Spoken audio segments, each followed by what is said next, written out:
Eu estava a caminho da reunião sobre a herança do meu marido, mas ao entrar no carro, um homem sem teto correu até mim e gritou: "Senhora, não ligue esse carro, sua nora." Meu sangue gelou. Quando cheguei na reunião, ela desmaiou. Nunca imaginei que uma terça-feira mudaria tudo. Sou Regina Campos, e esta é minha história. Aos 64 anos, eu acreditava já ter enfrentado todas as tempestades que a vida poderia me lançar. A morte de Eduardo há 3 meses tinha sido devastadora, mas eu estava seguindo em frente, um dia de cada vez, como ele gostaria que eu fizesse. O telefonema do escritório de advocacia chegou exatamente às 9 da manhã. "Senhora Campos, estamos prontos para seguir com o acordo sobre o espólio. A senhora pode estar aqui às 14 horas hoje?" A voz da mulher era profissional, quase fria. Eu concordei, é claro. Depois de meses esperando, estava ansiosa para finalmente encerrar esse capítulo e seguir em frente. Escolhi meu vestido azul marinho, aquele que Eduardo sempre dizia que realçava meus olhos. Ele o comprou para mim no nosso 35º aniversário de casamento, apenas 2 anos atrás. Enquanto prendia o colar de pérolas que ele me deu em nosso casamento, me vi refletida no espelho do quarto. A mulher que me olhava de volta parecia mais velha, mais frágil do que eu lembrava. 3 meses de luto haviam esculpido novas linhas ao redor dos meus olhos, tornando meus cabelos castanho-avermelhados mais prateados do que eu gostaria de admitir. O trajeto até o centro demorou mais que o esperado. O trânsito estava mais pesado que o normal, e me peguei tamborilando os dedos nervosamente no volante. Não tinha certeza por que me sentia tão ansiosa. Isso deveria ser simples. Eduardo e eu tínhamos discutido seu testamento muitas vezes ao longo dos anos. Tudo deveria vir para mim, com provisões para nosso filho Tiago e sua família após minha partida. Estacionei na garagem subterrânea do prédio do escritório de advocacia. Minhas mãos tremiam levemente enquanto desligava o motor. As paredes de concreto pareciam frias e pouco acolhedoras. Peguei minha bolsa e a pasta de documentos que me pediram para trazer. Respirei fundo e me dirigi ao elevador. Foi quando ouvi a voz: "Senhora, senhora, espere." Me virei e vi um homem se aproximando de trás de uma das pilastras de concreto. Ele devia ter uns 50 anos, usando roupas que já tinham visto dias melhores. Uma jaqueta gasta, jeans desbotados, botas surradas. Seu cabelo estava despenteado e ele tinha a aparência desgastada de alguém que passava muito tempo nas ruas. Meu primeiro instinto foi continuar andando, talvez até correr. Eduardo sempre me alertou sobre ficar sozinha em estacionamentos, mas algo nos olhos dele me deteve. Não eram ameaçadores ou agressivos. Estavam preocupados, quase desesperados. "Por favor, senhora, preciso lhe contar algo importante", ele disse, mantendo uma distância respeitosa. "A senhora é Regina Campos, não é? A viúva de Eduardo?" Meu coração começou a bater forte. Como esse estranho sabia meu nome? Sabia sobre Eduardo? "Não sei quem o senhor é, mas preciso que me deixe em paz", eu disse, tentando manter a voz firme enquanto alcançava meu telefone. "Senhora, por favor. Sei como isso parece, mas eu trabalhei para Moraes e Associados lá em cima. Fui demitido há 3 semanas, mas antes de me mandarem embora, ouvi coisas sobre o testamento do seu marido. Fiquei paralisada. Moraes e Associados era o escritório de advocacia de Eduardo, o mesmo com quem eu estava prestes a me encontrar. O homem olhou nervosamente ao redor, como se verificasse se estávamos sendo observados. Sua nora, Luciana, ela tem mantido contato com certas pessoas no escritório. Existem documentos, coisas que ela mandou preparar. Minha boca ficou seca. "Do que você está falando?" "Senhora, não posso provar ainda, mas acho que ela está planejando alterar o testamento do seu marido. Ela anda dizendo que a senhora não tem capacidade mental para administrar o espólio. Ela tem prontuários médicos, declarações de pessoas alegando que a senhora tem agido confusa, esquecida." As palavras me atingiram como um golpe físico. Me apoiei na lateral do meu carro para não cair. "Isso é impossível. Nunca fui diagnosticada com nada. Estou perfeitamente bem." "Eu sei, senhora. Por isso estive esperando aqui, na esperança de interceptá-la antes da reunião. Ela não esperava que a senhora aparecesse hoje. Ela disse ao senhor Moraes que a senhora provavelmente nem se lembraria do compromisso." Minha raiva explodiu, superando meu medo. Como ela se atreve? Como alguém se atreve a questionar meu estado mental? O homem assentiu em simpatia. Tem mais, senhora. Ela tem forjado documentos, fazendo parecer que seu marido queria mudar seu testamento nas últimas semanas. Ela tem relatórios médicos falsos, dizendo que ele estava preocupado com sua capacidade de gerenciar as finanças. Me senti como se estivesse me afogando. Nada disso fazia sentido. Eduardo nunca havia expressado qualquer preocupação sobre eu gerenciar nossos assuntos. Se é que existia algo, era eu quem cuidava da maior parte de nossas finanças durante todo o nosso casamento. Por que está me contando isso? Perguntei, estudando seu rosto em busca de qualquer sinal de mentira. Porque eu gostava do seu marido, senhora. Ele sempre foi gentil comigo quando vinha ao escritório. E porque o que eles estão fazendo não é certo. Posso não ter muito, mas ainda tenho minha consciência. Olhei para esse estranho, esse homem sem teto que estava arriscando o pouco que lhe restava para me avisar. Qual é seu nome? José, senhora. José Gonçalves. Fui assistente jurídico na Moraes e Associados por 12 anos antes que decidissem que eu sabia demais sobre seus negócios paralelos. Negócios paralelos? José olhou ao redor novamente. Eles têm ajudado certos clientes a manipular testamentos e espólios, cobrando grandes honorários por fazer membros inconvenientes da família desaparecerem dos documentos de herança. Sua nora tem pagado muito bem a eles. O elevador tocou à distância e José recuou. Senhora, precisa ser muito cuidadosa lá dentro. Eles estão esperando que a senhora apenas assine os papéis sem lê-los com atenção. Não deixe que pressionem a senhora a fazer nada. Antes que eu pudesse fazer mais perguntas, ele desapareceu nas sombras entre os carros. Fiquei ali por vários minutos, minha mente girando com tudo que ele havia me contado. Parte de mim queria descartar aquilo como os delírios de um homem perturbado, mas algo profundo no meu estômago me dizia que ele estava falando a verdade. Pensei em Luciana, minha nora há 8 anos. Ela sempre fora doce comigo na minha frente, mas eu havia notado pequenas coisas ao longo dos anos. O jeito como ela cochichava com Tiago quando eu entrava na sala. Como ela sempre parecia desviar as conversas quando eu falava sobre Eduardo e nossa vida juntos. Os olhares sutis de irritação quando eu mencionava nossas lembranças. Com as mãos trêmulas, apertei o botão do elevador.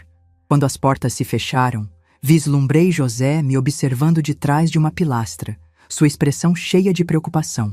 A subida até o 15º andar pareceu eterna. Quando as portas se abriram, entrei na luxuosa recepção de Moraes e Associados. Os móveis de mogno e as obras de arte caras, que antes me impressionavam, agora pareciam sinistros, como uma bela armadilha projetada para atrair vítimas desavisadas. Senhora Campos, disse a recepcionista com um sorriso ensaiado. Estão esperando pela senhora na sala de conferências A. Enquanto caminhava pelo corredor, meus saltos batendo no piso de mármore polido, percebi como tudo parecia silencioso. Silencioso demais. A maioria das portas dos escritórios estava fechada e eu podia ouvir conversas abafadas atrás delas. Parei do lado de fora da sala de conferências A, minha mão na maçaneta de latão. Através do vidro fosco, pude ver várias figuras sentadas ao redor de uma grande mesa. Reconheci uma silhueta imediatamente. A estrutura pequena e o cabelo distintivo de Luciana. Respirando fundo, abri a porta. A sala era exatamente como eu esperava. Intimidadora. 3 homens de ternos caros sentados de um lado da mesa, com Luciana do outro lado. Ela ergueu os olhos quando entrei e por apenas um momento vi algo passar por seu rosto. Surpresa? Medo? Desapareceu tão rapidamente que quase pensei ter imaginado. Então ela sorriu. Aquele mesmo sorriso doce que ela vinha me dando por 8 anos. Oh, Regina, não achei que você viria hoje. O jeito como ela disse isso confirmou tudo o que José havia me contado. Olá, Luciana, eu disse, mantendo minha voz firme apesar da tempestade rugindo dentro de mim. É claro que estou aqui. Isso é sobre o espólio do meu marido. O advogado principal, um homem magro com cabelos prateados e olhos frios, gesticulou para uma cadeira vazia. Senhora Campos, por favor, sente-se. Temos vários documentos que requerem sua assinatura hoje. Enquanto me sentava, notei Luciana mexendo com sua aliança de casamento, girando-a repetidamente em seu dedo. Ela não encontrava meus olhos diretamente, concentrando-se em vez disso na pilha de papéis à sua frente. Antes de começarmos, eu disse, colocando minha bolsa firmemente sobre a mesa. Gostaria de entender exatamente o que estamos discutindo hoje. Meu marido e eu revisamos seu testamento muitas vezes. Estou familiarizada com seus desejos. O advogado trocou um rápido olhar com seus colegas. Senhora Campos, houve alguns desenvolvimentos recentes. Seu marido fez certas alterações em seu testamento nas últimas semanas, expressando preocupações sobre... Pare, interrompi, surpreendendo a mim mesma com a firmeza na minha voz. Que tipo de preocupações? Luciana finalmente olhou para mim, seus olhos arregalados com o que parecia ser preocupação genuína. Regina, Eduardo estava preocupado com sua saúde. Ele mencionou vários incidentes em que você parecia confusa, esquecida. Ele queria garantir que o espólio fosse administrado adequadamente. As palavras pareciam um tapa no meu rosto. Incidentes? Que incidentes? Um dos outros advogados deslizou uma pasta pela mesa. Senhora Campos, temos documentação de várias ocasiões em que familiares notaram comportamento preocupante, lapsos de memória, confusão sobre datas e nomes, dificuldade para gerenciar as finanças domésticas. Abri a pasta com mãos trêmulas. Dentro estavam o que pareciam ser relatórios médicos, declarações escritas, até fotografias. Minha respiração ficou presa quando reconheci a caligrafia de Luciana em uma das declarações datada de apenas 6 semanas atrás. Regina ficou extremamente agitada quando perguntada sobre compras no supermercado. Li em voz alta. Ela não conseguia lembrar o que havia comprado ou quanto dinheiro havia gastado. Quando Tiago tentou ajudá-la a organizar seus recibos, ela o acusou de tentar roubá-la. Minhas mãos tremiam tanto que mal conseguia segurar o papel. Isso é completamente falso. Eu nunca acusei Tiago de roubar nada. Regina, a voz de Luciana era suave, quase compadecida. Você disse essas coisas. Todos nós estávamos muito preocupados com você. É por isso que Eduardo decidiu que precisava fazer arranjos. Olhei para ela. Esta mulher que eu havia recebido na minha família, que havia se sentado à minha mesa de jantar incontáveis vezes, que havia sorrido e me abraçado em todas as reuniões de feriados. A pessoa que me olhava agora era uma estranha. Que arranjos? Consegui perguntar. O advogado principal pigarreou. Seu marido alterou seu testamento para estabelecer um fundo fiduciário. O espólio seria administrado por um curador, neste caso, seu filho, Tiago, com provisões para seus cuidados e despesas de subsistência. A sala começou a girar. Agarrei a borda da mesa para me equilibrar. Você está me dizendo que Eduardo não confiava em mim para administrar minhas próprias finanças. Não era sobre confiança, Luciana disse rapidamente. Era sobre proteção. Eduardo amava muito você, Regina. Ele só queria garantir que você fosse bem cuidada. Fechei os olhos, tentando processar o que estava acontecendo. Quando os abri novamente, notei algo que fez meu sangue gelar. No canto da sala de conferências, percebi um pequeno dispositivo de gravação. Sua luz vermelha piscando constantemente. Vocês estão gravando esta reunião? Perguntei. Os advogados pareceram desconfortáveis. É prática padrão para acordos de espólio, um deles disse. Prática padrão gravar uma viúva em luto sem seu consentimento? Antes que alguém pudesse responder, houve uma leve batida na porta. Uma secretária espiou para dentro. Senhor Moraes, tem alguém aqui para vê-lo. Ele diz que é urgente. O advogado principal franziu a testa. Estamos no meio de uma reunião. Senhor, ele diz que seu nome é José Gonçalves e que tem informações sobre este caso. Observei todo o sangue drenar do rosto de Luciana. Ela parecia que ia passar mal. Não conheço ninguém com esse nome, Moraes disse rapidamente. Diga a ele que estamos ocupados. Na verdade, eu disse, levantando-me, eu gostaria de ouvir o que o Sr. Gonçalves tem a dizer. Regina, não acho que isso seja necessário, Luciana disse, sua voz mais aguda que o normal. Devemos apenas focar em passar por esses documentos. Mas era tarde demais. José apareceu na porta, parecendo mais limpo do que estava no estacionamento, mas ainda obviamente deslocado no caro escritório de advocacia. Senhora Campos, ele disse, acenando respeitosamente para mim. Sinto muito interromper, mas tenho algo que a senhora precisa ver. Moraes levantou-se abruptamente. Senhor, você está invadindo. Vou chamar a segurança. Vá em frente, José disse calmamente. Mas primeiro, a senhora Campos deve saber que tenho cópias dos documentos originais, os verdadeiros, de antes que fossem alterados. A sala ficou em silêncio mortal. Eu podia ouvir meu próprio coração batendo nos meus ouvidos.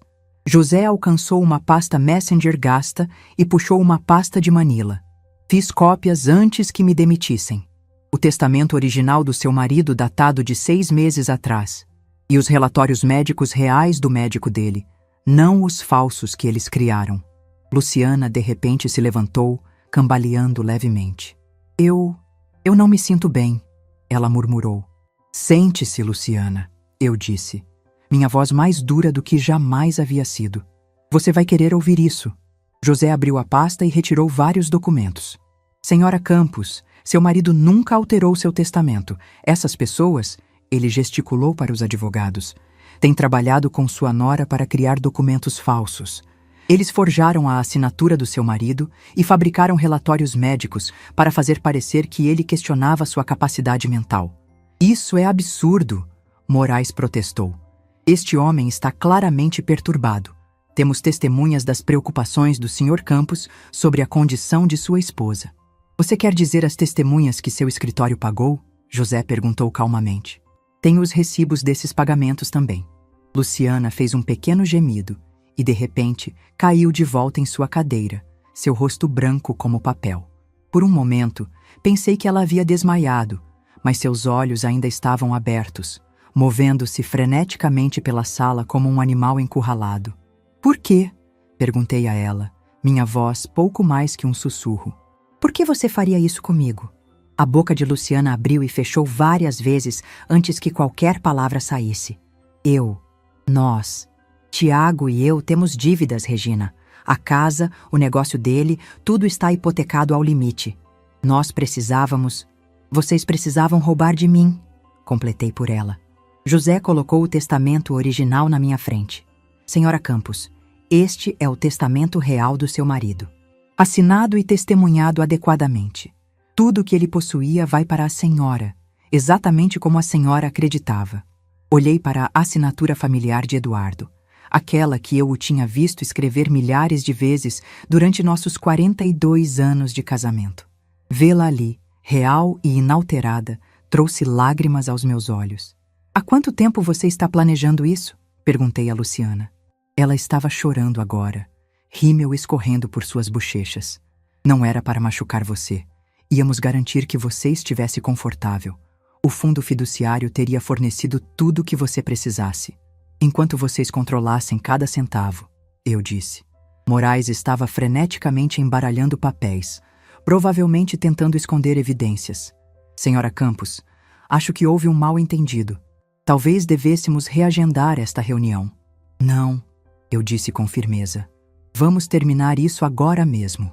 Olhei ao redor da sala para essas pessoas que tinham tentado me roubar do presente final do meu marido.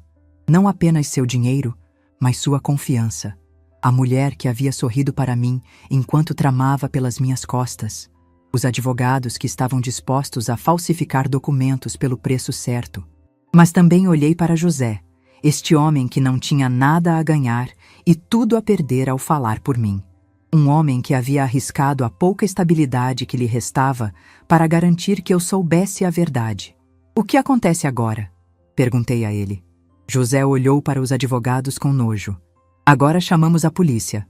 Enquanto ele pegava seu telefone, Luciana soltou um pequeno soluço e caiu para frente, finalmente desmaiando de verdade desta vez.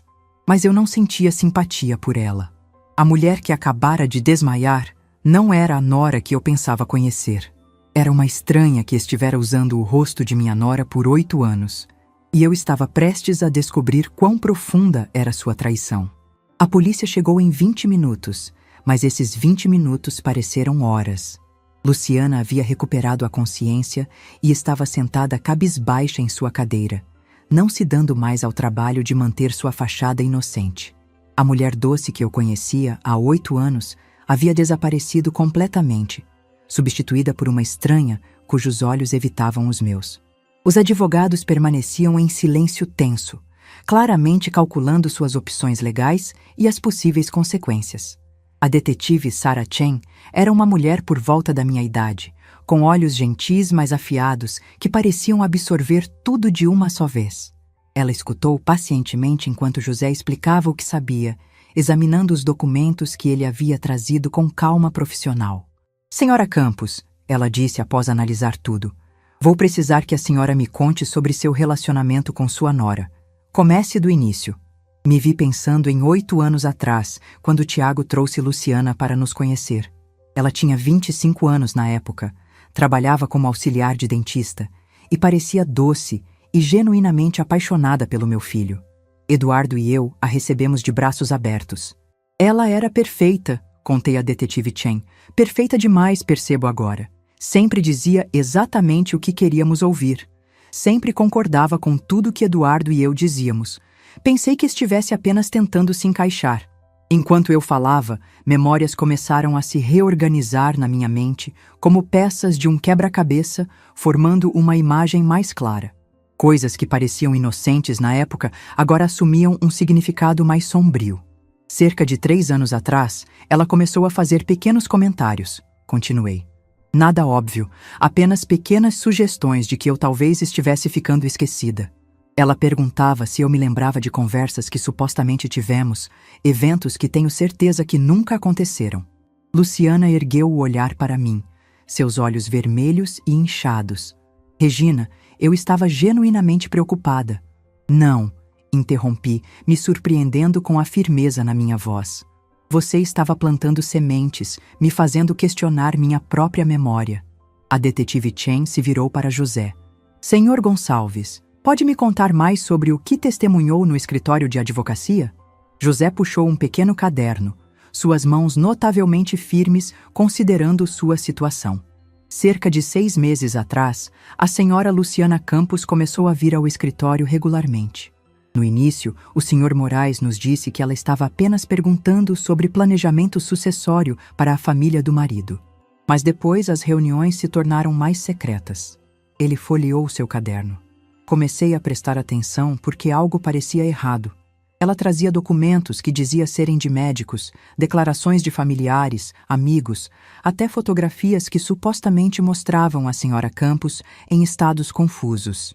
Que tipo de fotografias? Perguntou a detetive Chen. Luciana se mexeu desconfortavelmente em sua cadeira. José olhou para ela com nojo antes de responder.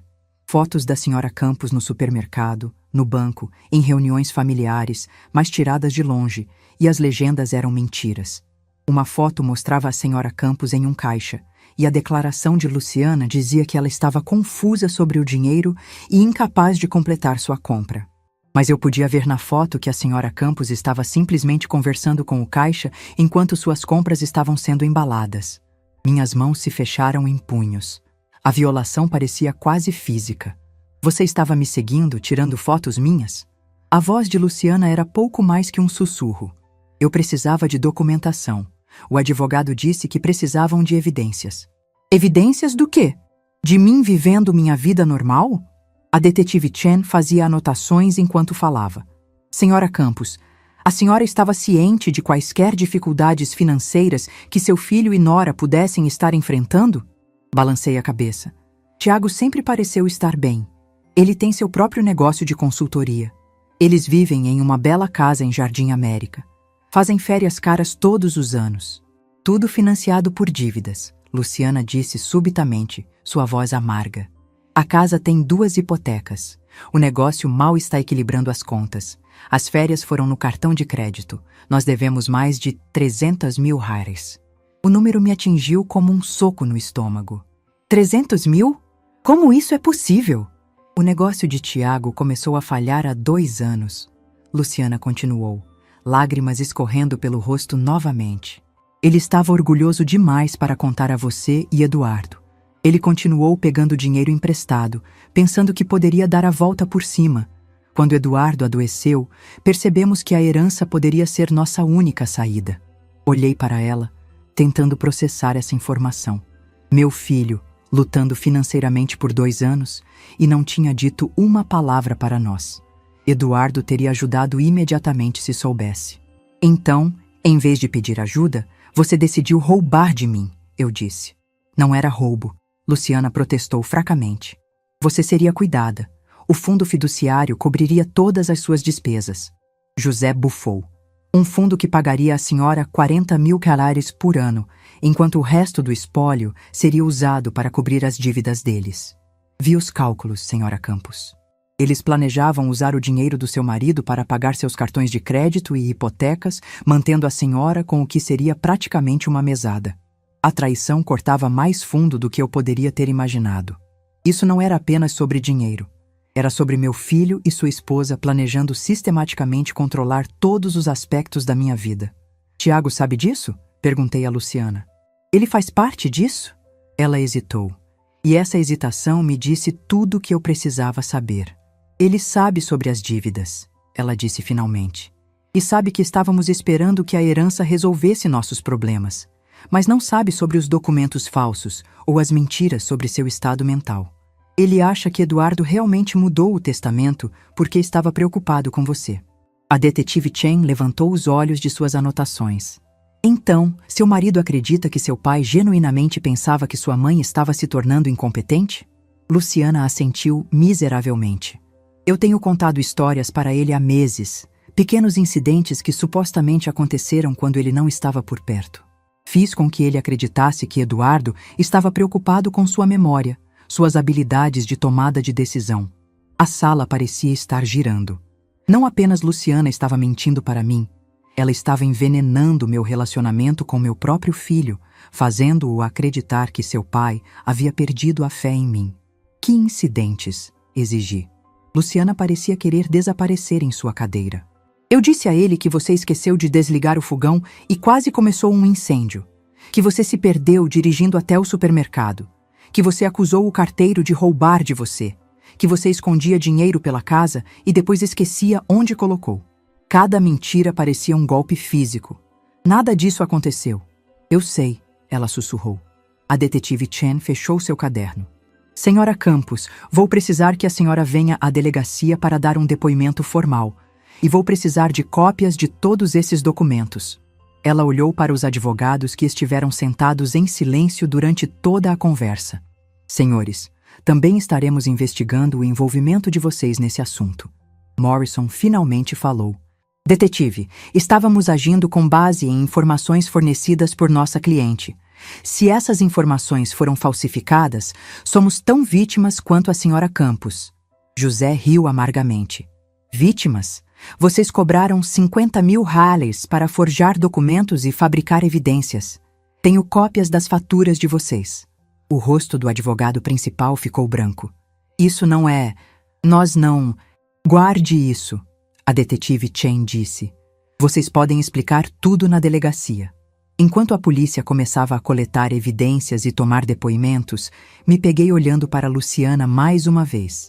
Essa mulher que havia compartilhado feriados conosco, que havia me abraçado e me chamado de mãe, que havia sentado ao lado da cama de hospital de Eduardo durante seus últimos dias.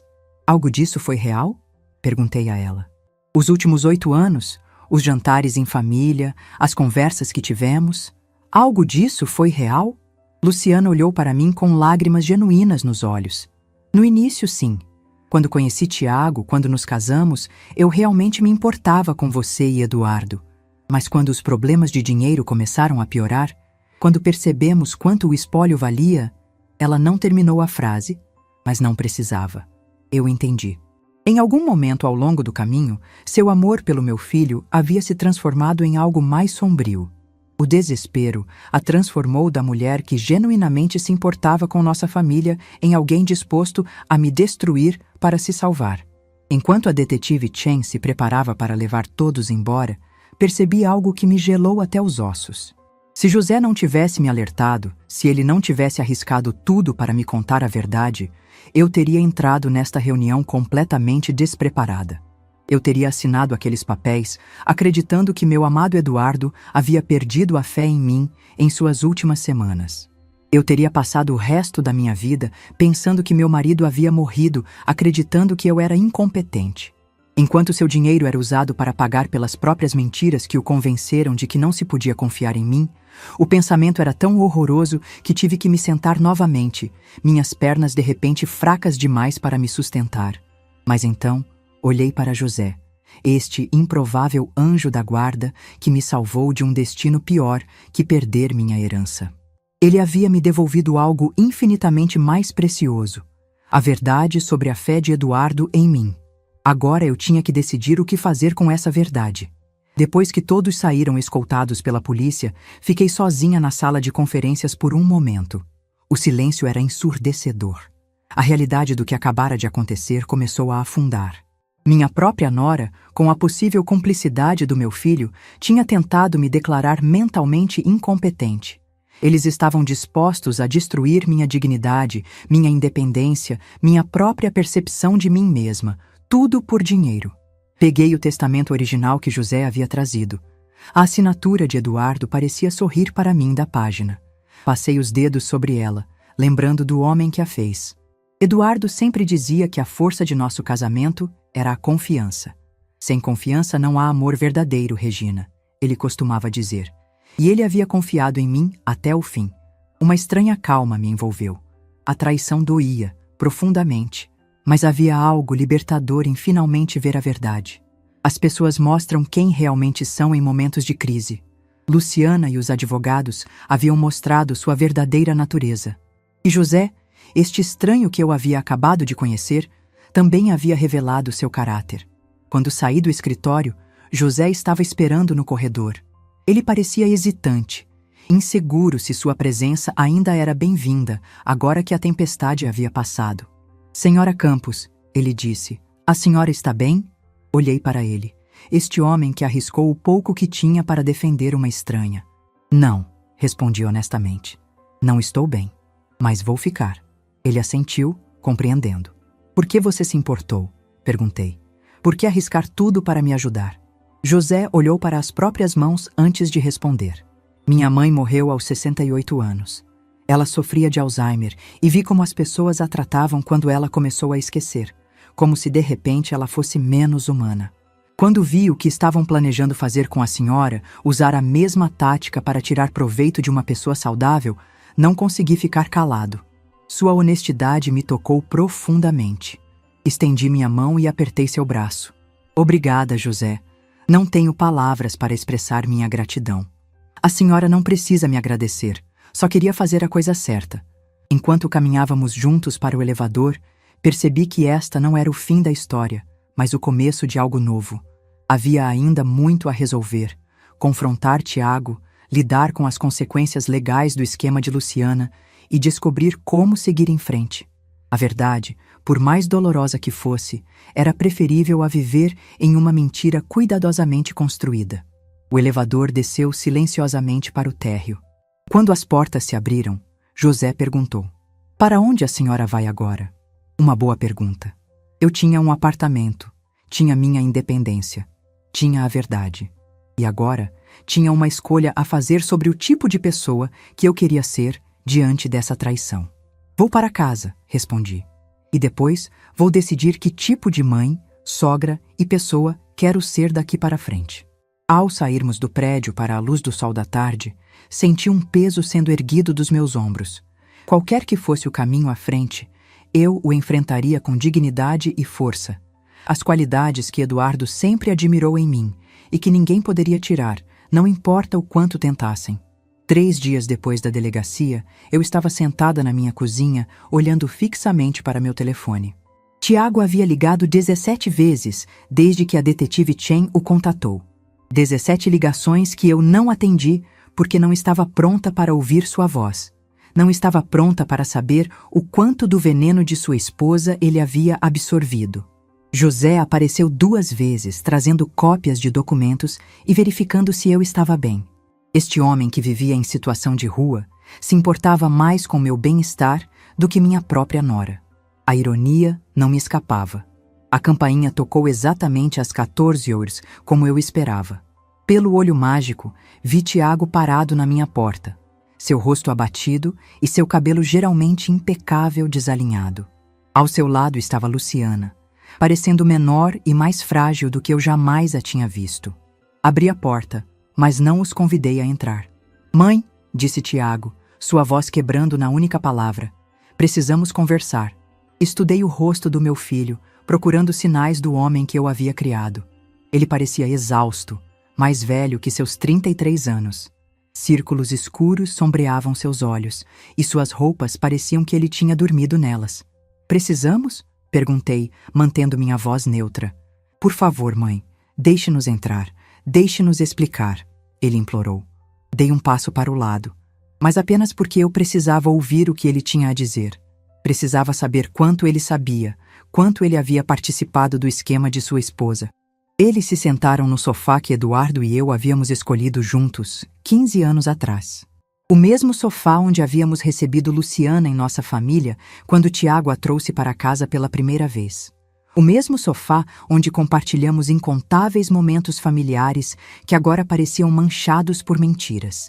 Tiago começou sem rodeios. A detetive Chen me contou tudo. Sobre os documentos falsos, os relatórios médicos forjados, as mentiras sobre papai mudar o testamento.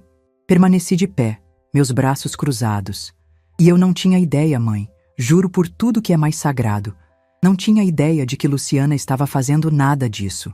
Olhei para ele atentamente. Este filho que eu havia dado à luz, criado, amado incondicionalmente por 33 anos. Mas você sabia sobre as dívidas. Seu rosto se contorceu. Sim, estamos afundando, mãe. O negócio está falhando. Devemos dinheiro para todo mundo. E eu estava envergonhado demais para contar para você e papai. Continuei pensando que poderia dar a volta por cima, que poderia reverter a situação antes que vocês precisassem saber. Então, quando Eduardo ficou doente, vocês começaram a pensar na herança. Tiago estremeceu como se eu tivesse dado um tapa nele. Não assim. Não do jeito que você está fazendo parecer. De que jeito, então? Luciana falou pela primeira vez desde que entrou na minha casa. Tiago, conte a verdade para ela. Toda ela. Ele passou as mãos pelo cabelo. Quando papai recebeu o diagnóstico, quando soubemos que ele tinha apenas meses de vida, comecei a entrar em pânico sobre o que aconteceria com você depois que ele se fosse. Você ficaria sozinha naquela casa grande, gerenciando tudo sozinha. Tenho 64 anos, Tiago, não 94. Eu sei, mas Luciana começou a apontar pequenas coisas, momentos em que você parecia confusa ou esquecida. Ela disse que papai havia mencionado estar preocupado com você. Senti minha raiva aumentar. Que pequenas coisas! Tiago pareceu desconfortável. Como quando você esqueceu nossos planos de jantar no último Natal, ou quando você não conseguia lembrar o nome do cachorro novo do vizinho, ou quando você colocou o leite na despensa em vez da geladeira. Olhei para ele incrédula. Tiago, você cancelou o jantar de última hora porque Luciana ficou doente. O cachorro do vizinho se chama Caramelo, e eu sabia disso perfeitamente bem. E colocar o leite na despensa uma vez depois de trabalhar no jardim por 3 horas não me torna senil. A confusão no rosto dele era genuína.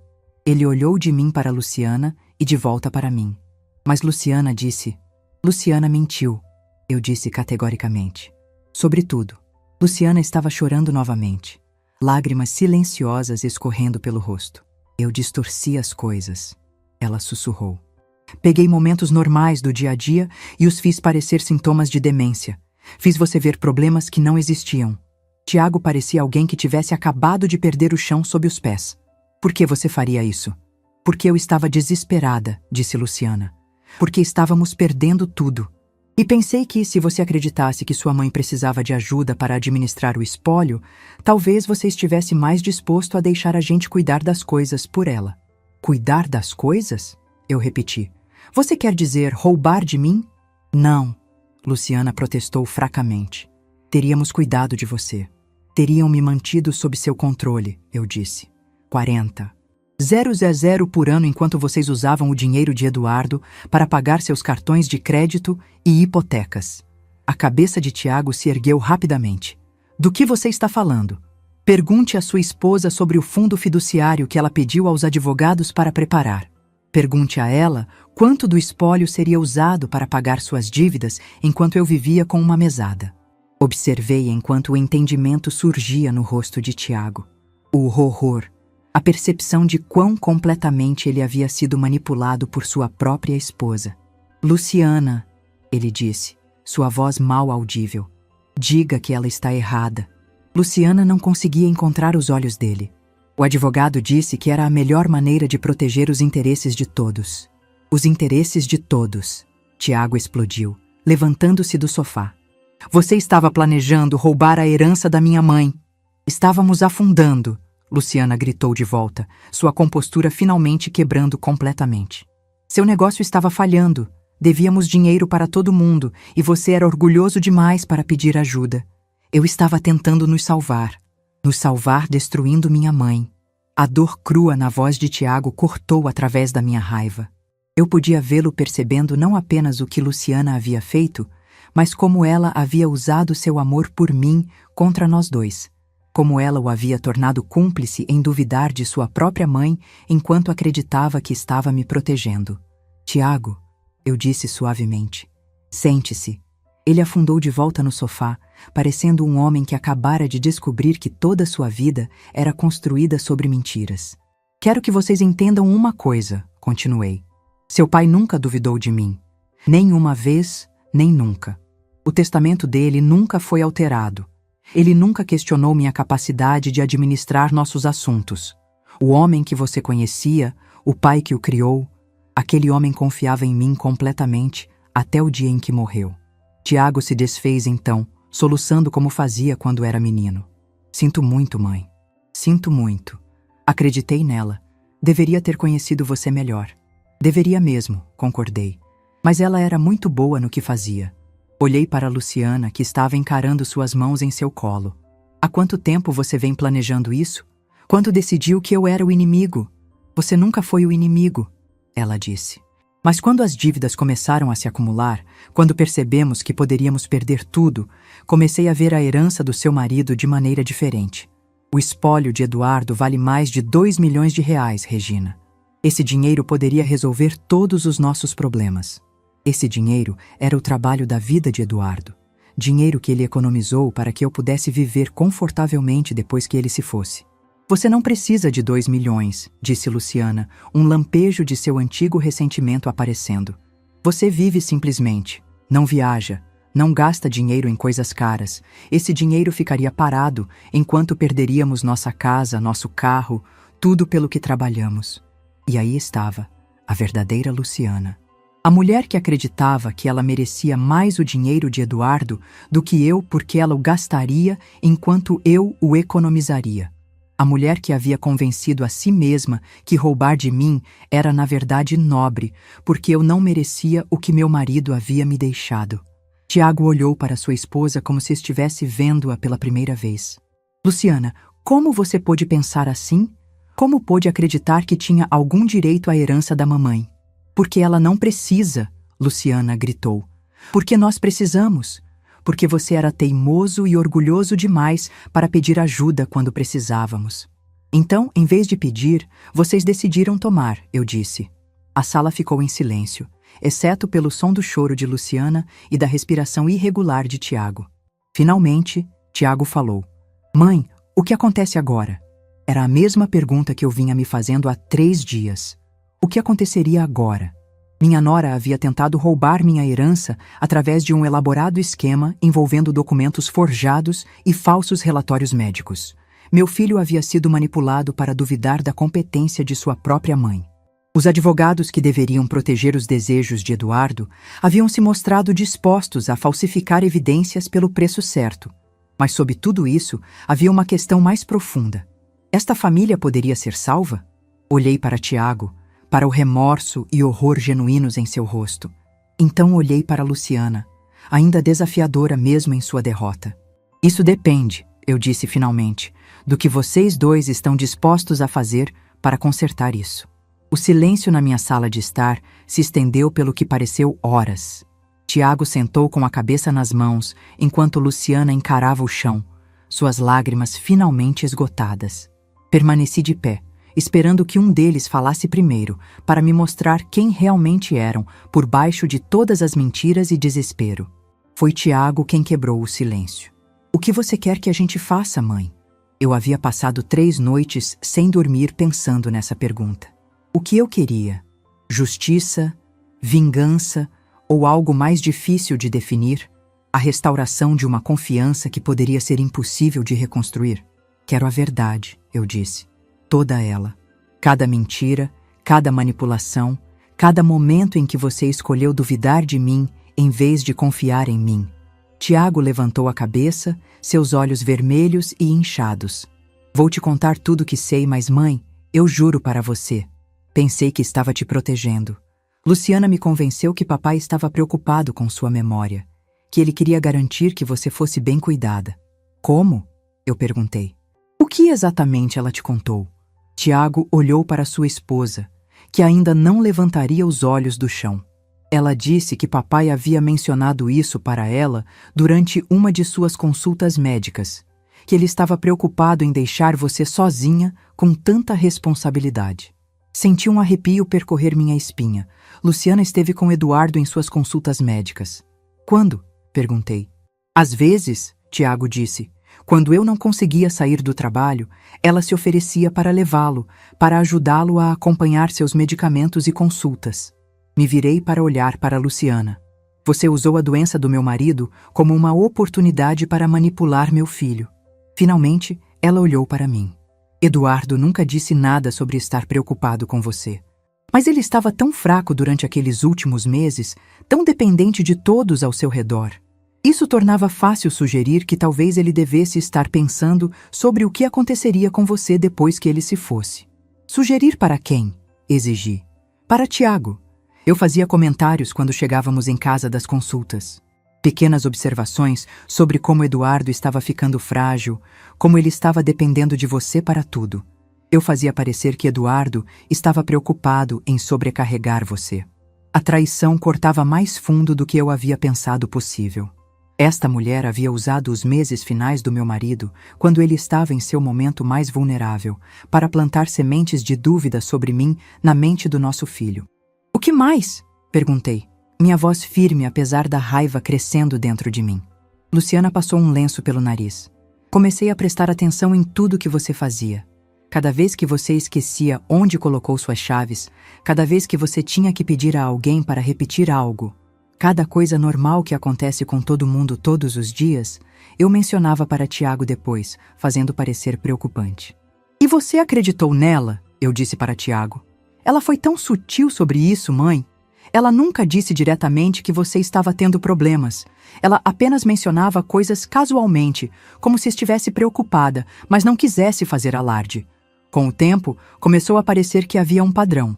Pensei nos últimos anos, tentando me lembrar das interações com ambos. Eu havia notado Luciana prestando atenção em comum às minhas palavras e ações? Havia sinais que eu perdi? As fotografias? Eu disse de repente. Quando você começou a me seguir? Luciana se mexeu desconfortavelmente. Cerca de 4 meses atrás. Os advogados disseram que precisariam de documentação se fôssemos questionar sua competência. Questionar minha competência? Repeti. Vocês estavam planejando me declarar mentalmente incapaz? Não, Tiago disse rapidamente. Não era isso que discutimos. Era exatamente o que discutimos. Luciana disparou, virando-se para encarar o marido. Tiago, pare de fingir que não sabia do que se tratava. Conversamos sobre criar uma curatela, sobre garantir que sua mãe estivesse protegida de tomar más decisões financeiras. Tiago pareceu atordoado. Achei que estávamos falando em ajudá-la a administrar as coisas, não em tirar seus direitos. São a mesma coisa, Luciana disse. A curatela teria-a protegido enquanto garantia que o dinheiro fosse usado de forma responsável. Responsável? Eu disse. Você quer dizer para pagar suas dívidas? As dívidas estavam nos destruindo, Luciana disse, sua voz subindo novamente. Você tem ideia do que é perder tudo? Ter credores ligando todos os dias? Saber que vai perder sua casa, seu carro, tudo pelo que trabalhou? Você tem ideia do que é descobrir que sua própria família esteve conspirando contra você? Retruquei. Descobrir que as pessoas em quem você mais confiava no mundo estavam planejando tê-la declarada incompetente para poderem roubar seu dinheiro? Não íamos roubar nada, Tiago protestou fracamente. O fundo fiduciário teria providenciado para você. Tiago, eu disse. Minha voz mais suave agora, porque eu podia ver que ele finalmente estava entendendo o que realmente havia sido planejado. O fundo fiduciário que Luciana e os advogados projetaram me daria 40.000 terahares por ano para viver, enquanto o resto do espólio de Eduardo pagaria suas dívidas. Depois que esse dinheiro acabasse, o que então? Ele olhou para mim, as implicações finalmente se registrando completamente. Não sobraria nada. Nada, eu confirmei. Seu pai trabalhou por 45 anos, economizou cada centavo que podia, investiu com cuidado e construiu um espólio que me permitiria viver confortavelmente pelo resto da minha vida. O plano de sua esposa teria acabado com tudo em 5 anos. Luciana levantou-se abruptamente, seu rosto vermelho de raiva. Isso tudo é fácil para você julgar, Regina. Você nunca esteve endividada. Você nunca enfrentou perder tudo. Você não sabe como é o desespero. Você está certa, eu disse. Não sei como é estar na sua situação, mas sei como é ser traída por pessoas que amo. E sei como é descobrir que alguém que recebi em minha família estava disposta a me destruir para se salvar. Eu não estava tentando destruir você, Luciana disse. Estava tentando salvar meu casamento, minha família, minha vida, à custa da minha. As palavras pairaram no ar entre nós. Pela primeira vez desde que esse pesadelo começou, vi reconhecimento genuíno nos olhos de Luciana. Ela finalmente entendeu o que havia feito, o que esteve disposta a fazer. Tiago levantou-se e caminhou até a janela, olhando para o jardim que Eduardo e eu havíamos plantado juntos 20 anos atrás. O que acontece conosco agora, mãe? Com nossa família? Era a pergunta que eu vinha temendo, porque a verdade era que eu não sabia se poderíamos superar isso. Confiança, uma vez quebrada tão completamente, poderia ser impossível de reparar. Isso depende, eu disse, do que vocês estão dispostos a fazer para consertar isso. Faltando uma semana para o prazo final que a detetive Chen havia estabelecido para tomar uma decisão sobre as acusações formais, Tiago me procurou novamente. Desta vez, ele veio sozinho. Era um domingo à tarde, o céu nublado ameaçando chuva, um reflexo perfeito do meu estado de espírito. Quando abri a porta, percebi que ele parecia diferente. Havia uma sobriedade em seus olhos que não estava lá antes. Uma gravidade que me lembrou de Eduardo em seus momentos mais sérios. Ele trazia uma pasta na mão e estava vestido formalmente, como se fosse para uma entrevista de emprego. "Posso entrar, mãe?" ele perguntou. Sem o drama emocional da última vez, apenas uma pergunta simples que aguardava uma resposta simples. Fiz um gesto para que entrasse e ofereci café. Enquanto preparava a bebida na cozinha, observei-o pela porta. Ele andava pelo apartamento lentamente, olhando as fotos que eu havia colocado nas paredes, muitas delas de nossa família nos tempos felizes, antes que mentiras e traições complicassem tudo. "É um lugar bonito", ele disse quando voltei com o café. "Nunca imaginei que você teria seu próprio apartamento." Há muitas coisas sobre mim que você não sabe, Tiago", respondi, colocando as xícaras na mesa. "Não sou apenas sua mãe, sou uma pessoa completa, com meus próprios planos e desejos." Ele assentiu, um rubor de vergonha colorindo suas bochechas. "Tenho percebido isso nas últimas semanas, como eu te subestimei, como todos nós te subestimamos." Sentei-me de frente para ele, esperando. Algo me dizia que esta não seria uma visita comum. "Mãe, tenho pensado muito desde o dia em que você descobriu o que Luciana fez, o que nós fizemos." Ele fez uma pausa, organizando seus pensamentos. "Primeiro, quero que você saiba que me separei dela. A notícia me pegou de surpresa, embora talvez não devesse. Isso é uma decisão séria. É a única decisão possível", ele disse com uma firmeza que eu não esperava. "Não posso continuar casado com alguém que estava disposta a fazer o que ela fez. Cada vez que olho para ela, vejo como ela manipulou todos nós, como estava pronta para destruir você para salvar a si mesma." Permaneci em silêncio, deixando-o continuar. "Mas não vim aqui para falar sobre Luciana. Vim falar sobre mim, sobre minhas responsabilidades." Ele empurrou a pasta que trouxera sobre a mesa. "Isso é uma confissão completa. Tudo o que sei sobre o esquema, tudo o que eu deveria ter percebido, mas ignorei cada sinal de alerta que deixei passar. Entreguei uma cópia à detetive Chen esta manhã." Abri a pasta, folheando as páginas de seu depoimento detalhado. Não era apenas uma declaração, mas uma análise profunda de como ele havia se tornado cúmplice na manipulação. Como sua preocupação com as dívidas, seu medo do fracasso e seu orgulho o haviam tornado vulnerável às mentiras de Luciana. "Por que você está me mostrando isso?", perguntei. "Porque quero que você saiba que estou assumindo total responsabilidade pelos meus atos", respondeu ele, os olhos fixos nos meus. "Não sou mais o menino que pode se esconder atrás das desculpas de eu não sabia. Como adulto, eu deveria ter questionado, deveria ter investigado, deveria ter confiado na minha mãe em vez de em mentiras convenientes." Suas palavras me tocaram, mas ainda havia uma distância entre nós, construída por semanas de traição descoberta e anos de pequenas decepções. "E quanto às dívidas?", perguntei, indo direto ao problema prático. "A detetive Chen me disse que vocês devem mais de 300 mil a Hires." O Tiago suspirou, seus ombros caindo um pouco. "Estou enfrentando isso também. Vendi o carro, coloquei a casa à venda, estou liquidando o que posso do negócio. Solicitei concordata para proteger o que resta e encontrei um trabalho como gerente assistente em uma empresa de logística." Ele fez uma pausa, bebendo um gole de café. "Não é o cargo executivo ao qual estava acostumado, mas é honesto e vai me permitir começar a pagar o que devo. Em 5 anos, se tudo correr bem, estarei livre das dívidas." Fiquei genuinamente surpresa com sua mudança de atitude. Ele parecia mais maduro, mais responsável do que jamais o vi. "Isso não deve ser fácil para você", observei. "Não é", ele admitiu. "Mas é libertador de certa forma. Não mais fingindo ser algo que não sou, não mais vivendo além dos meus meios, não mais temendo que alguém descubra a verdade. A verdade já está exposta, e agora posso simplesmente trabalhar para consertar o que quebrei."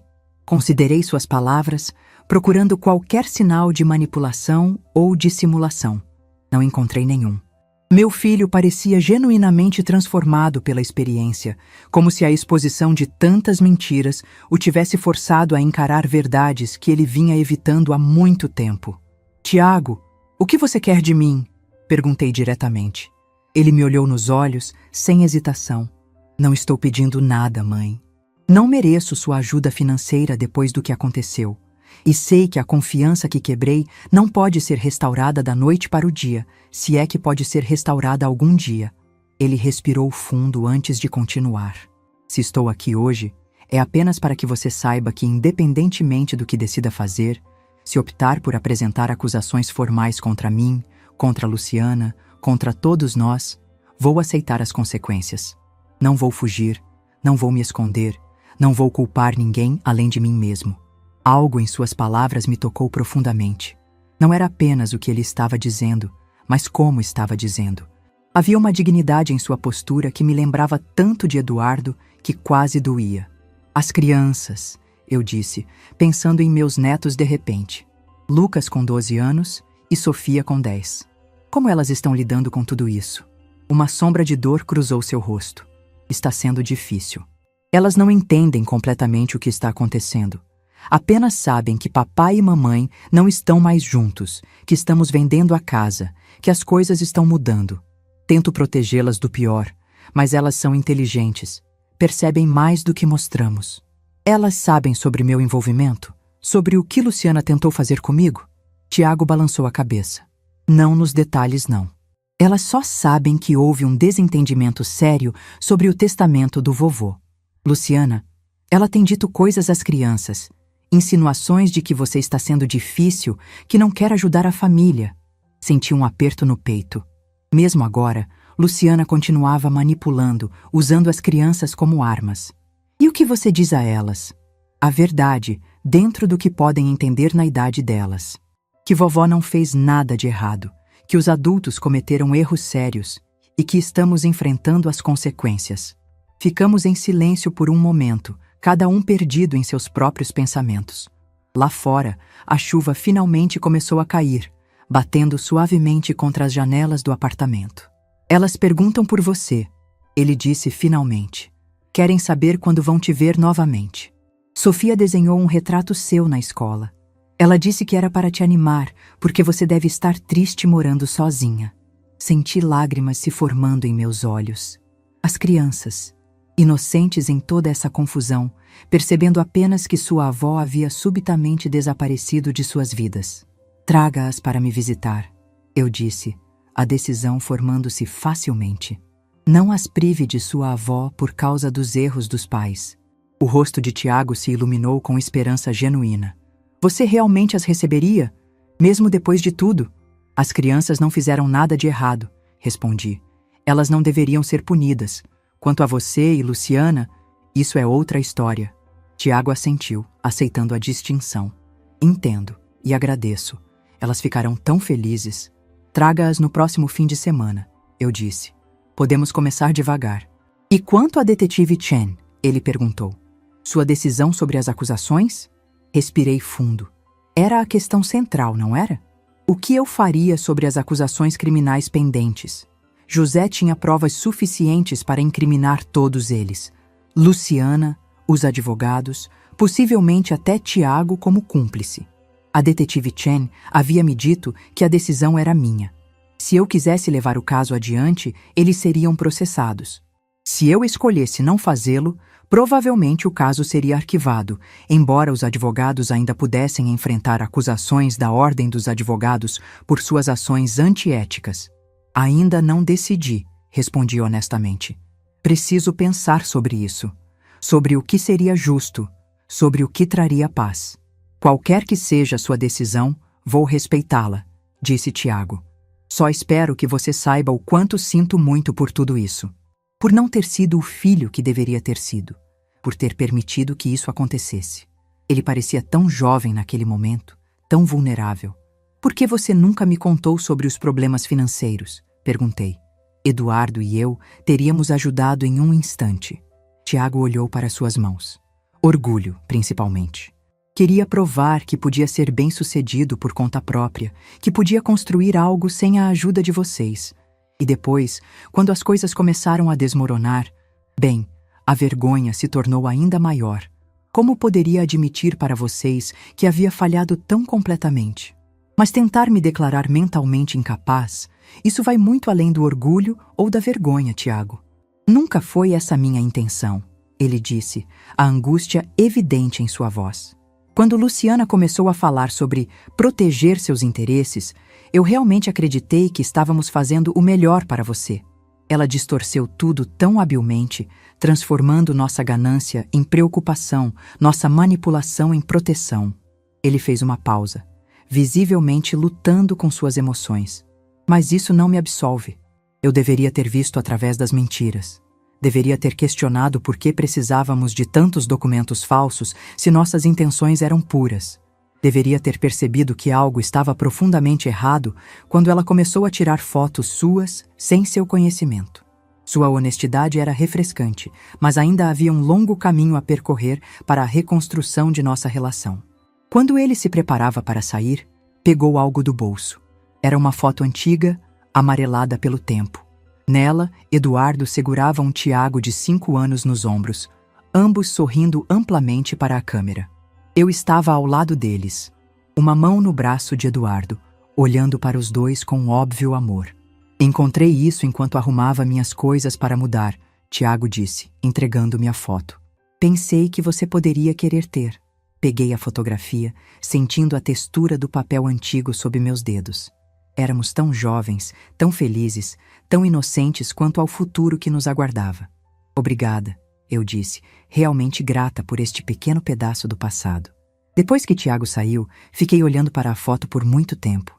Eduardo parecia tão vivo nela, tão presente. O que ele teria feito nesta situação? Como ele teria lidado com a traição do filho, com a manipulação da nora? Eu sabia a resposta. Eduardo sempre priorizou a integridade, mas também a compaixão. Ele acreditava que as pessoas podiam mudar, que podiam aprender com seus erros e se tornar melhores. Mas ele nunca foi ingênuo. Confiança, uma vez quebrada, precisava ser reconquistada através de ações consistentes ao longo do tempo. Peguei meu telefone e disquei o número da detetive Chen. Era hora de tomar uma decisão sobre como seguir em frente. Não apenas para punir os culpados, mas para permitir que a cura começasse. Enquanto esperava ela atender, olhei novamente para a fotografia em minha mão. A família que fomos, a família que poderíamos ser novamente de alguma forma, se não igual, talvez algo novo, algo mais forte por ter sido quebrado e remendado. Como aquela antiga arte japonesa de consertar cerâmica quebrada com ouro, kintsugi, tornando o objeto mais bonito por ter sido rompido. Quando a detetive Chen atendeu, eu sabia exatamente o que queria dizer. Minha decisão estava tomada, não por vingança ou por fraqueza, mas por um desejo de justiça que deixasse espaço para a redenção. Detetive Chen, eu disse, minha voz firme. Decidi como quero proceder com este caso. Do outro lado da linha, ela esperou pacientemente enquanto eu explicava minha decisão. Uma decisão que, esperava, honraria a memória de Eduardo enquanto abriria caminho para um futuro onde a confiança poderia talvez ser reconstruída. 1 ano se passou desde aquele dia. 1 ano de transformações, descobertas e reconstruções que jamais poderia ter imaginado. Minha decisão sobre as acusações surpreendeu a todos. Optei por um caminho que não era nem perdão incondicional, nem vingança implacável. Com a orientação da detetive Chen e a assessoria do Dr. Henrique, um advogado experiente que José me apresentou, formulamos um acordo. Os advogados de Moraes e Associados enfrentariam todas as consequências legais de suas ações. Não haveria clemência para profissionais que traíram seu juramento ético por dinheiro. José testemunhou contra eles, e sua evidência meticulosa levou a condenações que sacudiram a comunidade jurídica. Morrison recebeu 5 anos de prisão e perdeu sua licença para advogar. Seus associados receberam sentenças menores, mas igualmente devastadoras para suas carreiras. Para Luciana, propus um acordo diferente. Ela evitaria a prisão se concordasse com 3 condições. Primeiro, terapia obrigatória para entender as raízes de seu comportamento manipulador. Segundo, serviço comunitário extenso com idosos vítimas de abuso financeiro. Terceiro, um pedido público de desculpas e reconhecimento completo de suas ações. Não por vingança, mas para garantir que ela realmente compreendesse a gravidade do que havia feito. "Por que você está me dando essa chance?" Ela perguntou quando apresentei as condições, seus olhos desconfiados, como se procurasse uma armadilha. "Não estou fazendo isso por você, Luciana", respondi calmamente. "Estou fazendo pelos meus netos, que precisam de uma mãe capaz de ensinar valores como honestidade e respeito. E estou fazendo por mim mesma, porque não quero carregar o peso da amargura pelo resto da minha vida." Quanto a Tiago, minha abordagem foi ainda mais surpreendente. Não apresentei acusações formais contra meu filho, mas estabeleci meus próprios termos. Ajudaria com parte de suas dívidas, não como um presente, mas como um empréstimo formal com contrato e prazo de pagamento. Ele precisaria continuar trabalhando e reconstruindo sua vida com responsabilidade. "Você está realmente disposta a me ajudar, depois de tudo?" Ele perguntou incrédulo quando expliquei minha decisão. "Estou disposta a te dar a chance de provar que pode ser o homem que seu pai sempre acreditou que você seria", respondi. "Mas confiança, uma vez quebrada, precisa ser reconquistada. Isso levará tempo e consistência." Tiago concordou com meus termos sem hesitação. O alívio em seu rosto era evidente, não apenas pela ajuda financeira, mas pela oportunidade de redenção. Os meses seguintes foram uma dança cuidadosa de limites e reconstrução. Meus netos, Lucas e Sofia, tornaram-se visitantes regulares no meu apartamento. No início, havia um desconforto palpável, resultado das mentiras que Luciana havia contado a eles, mas gradualmente a verdade substituiu as distorções. "Vovó, por que você e a mamãe brigaram?" perguntou Sofia certa vez, enquanto fazíamos biscoitos juntas na minha cozinha. A pergunta tão direta me pegou de surpresa. Depois de pensar cuidadosamente sobre como responder, disse simplesmente: "Às vezes, querida, os adultos cometem erros graves quando estão desesperados ou com medo. Sua mãe fez algumas escolhas que me machucaram muito, mas estamos trabalhando para consertar as coisas. Como quando eu quebrei o vaso da tia Márcia e fiquei com medo de contar." Ela perguntou, sua mente infantil buscando paralelos. "Algo assim, mas muito maior", respondi, impressionada com sua percepção. O importante é que quando cometemos erros, precisamos reconhecê-los e trabalhar para consertar o que quebrou. José se tornou uma presença constante na minha vida. Ajudei-o a encontrar um apartamento modesto e a conseguir um trabalho como assistente administrativo em um escritório local. Suas habilidades organizacionais, evidentes na maneira meticulosa como documentou a fraude, impressionaram seus novos empregadores. Almoçávamos juntos regularmente, uma amizade improvável nascida das circunstâncias mais estranhas. "A senhora salvou minha vida", ele me disse um dia. "Você salvou a minha primeiro", respondi. Luciana surpreendeu a todos com sua dedicação ao processo terapêutico. Seu terapeuta me contatou, com sua permissão, para explicar que ela estava confrontando traumas profundos de abandono na infância que haviam moldado seu comportamento manipulador e sua obsessão por segurança financeira. Não era uma desculpa, mas oferecia contexto. Em nosso primeiro encontro supervisionado, 6 meses após o incidente, ela parecia uma pessoa diferente, mais contida, mais consciente. "Nunca vou poder desfazer o que fiz", ela disse, olhando diretamente para mim pela primeira vez sem subterfúgios. "Mas estou tentando entender por que fiz o que fiz para nunca mais repetir esse comportamento." Não foi fácil e nem sempre linear. Houve recaídas, momentos de tensão, dias em que a desconfiança ressurgia com toda a força. Mas lentamente, com o tempo e esforço de todos os envolvidos, uma nova dinâmica começou a se formar.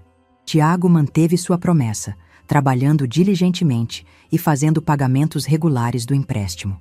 Quando recebi o primeiro depósito, senti um misto de orgulho e esperança. Talvez ele realmente estivesse mudando. O mais surpreendente foi minha própria transformação. Aos 65 anos, descobri uma independência que nunca havia conhecido. Comecei a tomar decisões baseadas no que eu queria, não apenas no que era esperado de mim como mãe ou avó. Viajei, fiz novos amigos, ingressei em um grupo de apoio para mulheres que haviam enfrentado abusos financeiros por familiares. Numa tarde de outono, encontrei-me no cemitério, sentada ao lado do túmulo de Eduardo. O vento soprava suavemente, carregando folhas douradas que dançavam ao redor da lápide. "Sei que você teria perdoado mais facilmente do que eu", sussurrei para ele. "Você sempre teve um coração mais generoso. Mas espero que entenda que estou tentando encontrar um caminho que honre sua memória, sem me diminuir." Foi como se pudesse sentir sua resposta no vento, uma aprovação silenciosa das escolhas que fiz. Não por fraqueza ou vingança, mas por justiça temperada com misericórdia. Hoje, em meu apartamento aconchegante, cercada por fotos de uma família que está lentamente se curando, reflito sobre a jornada do último ano. A traição ainda dói quando penso nela, mas já não domina meus dias. Aprendi que perdoar não significa esquecer ou permitir novos abusos. Significa liberar o veneno da amargura que só prejudica a quem o carrega. José virá para o jantar mais tarde, junto com Dona Márcia. Tiago trará as crianças amanhã para o fim de semana. Luciana e eu ainda temos um longo caminho pela frente, mas há pequenos momentos de conexão genuína emergindo entre o desconforto. A vida que construí das cinzas da traição não é a que imaginei, mas tem sua própria beleza. Como Eduardo sempre dizia, citando seu poeta favorito, "Tudo vale a pena quando a alma não é pequena." E minha alma, depois de tudo isso, se expandiu de maneiras que nunca imaginei possível. Se essa história tocou seu coração, deixe seu like, se inscreva no canal e comente aqui embaixo. No meu lugar, o que você faria? Sua mensagem pode iluminar o dia de alguém.